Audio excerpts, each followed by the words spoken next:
Guy Schaefer, Brett Ballinger. Gary Hormel. Carol Hormel.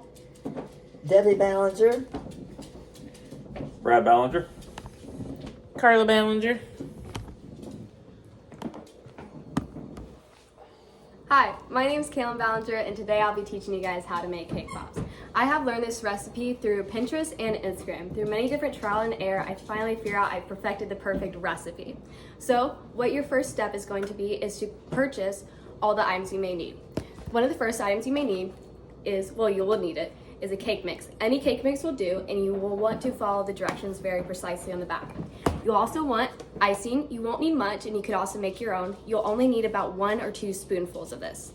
You will also need cake pop sticks. These I got on Amazon for like $5 for a whole bunch of them, or you can get them stored. They're just a little bit more pricey. For decoration or any other special, different decorations, you can get sprinkles for all different occasions. I've used up a lot. And then you'll also need a cake pan, and you may need a fork if you prefer to not get your hands messy. So the first step you'll need to do is make your cake.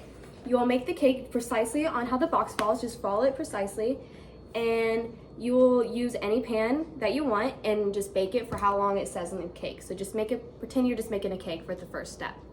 So after you pull the cake out of the oven, you'll want it to let it cool until you're able to touch it. Then once you're able to touch it, you will want to go around the corners of the cake and take off all the crust or like the burnt edges.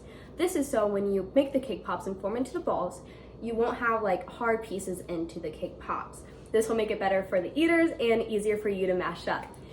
So after it is cool to touch and you took the crust off, you will either take your fork or you can take your hands and you can begin mashing it into like a fine little crumble. You will want it to be like mushy, but you still don't want it to be like big pieces of cake left over. So after you made your cake into the crumble, you will take your icing, either your store-bought or pre-made or homemade, and you will just take a spoonful of it and put it into the crumble of the cake you just made. So after that, you will take your hands, or once again, you can take the fork and you begin to mix it together. So once you're mixing it together, you're gonna look for a dough-like consistency. You don't want it to be runny like a pancake batter, because then it won't form into the balls properly. And if you're noticing it's a little dry and it won't like stick together when you try to form it, you can add a little bit more icing. Always start with little, and you can always add more to it. So after that, after you have your dough-like consistency, you're gonna roll them into teaspoon or tablespoon size balls, just preferably how you want them. How big or small, it's up to you. Usually I try to get 30 out of every cake mix, and so that will carry the whole like event you're planning to make them for, just for yourself or different things you're trying to make them for. So after you have your balls rolled out, you're gonna want to get your cake pop sticks out. You're gonna wanna melt just like a couple of chocolate chips. You can just melt them in a tiny little spoon or like in a little glass, and then you wanna dip the stick into that chocolate. Once you have that stick in your chocolate, you're gonna wanna put it into the balls you just formed. And then you're probably gonna set them in a tray like this and let them sit there and put them in the refrigerator or freezer for an hour or 2. This is just so when you put the cake pops into the melted chocolate to coat it, it won't fall off. So after you set those in the freezer and you pull them back out, you will want to melt chocolate in 30 seconds intervals and stir it up, and so there's no clumps. You want it to be very runny and not burnt. That's why you stir it.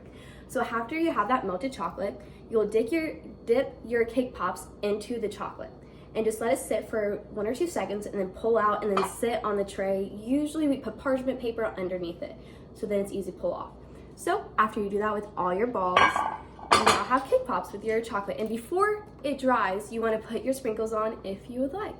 And after that, you are good to eat. Thank you. That quicker? You got it.